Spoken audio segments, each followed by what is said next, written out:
အဲ့မူကများတယ်အဲ့မူများတယ်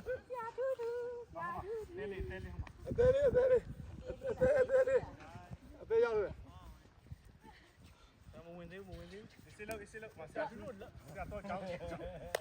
ကတော့ရပြည့်တယ်မြန်တယ်နော်ဆရာတို့မြန်တယ်နော်ဒီမှာမကောနောက်လည်းကြည့်နော်အေးမလုံးနဲ့နော်ဟုတ်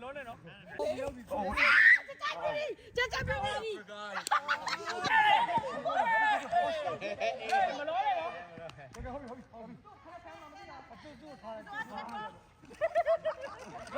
တော့မလုံးနဲ့နော်တော့ကျွန်တော်အများကြီးပြောလာတာ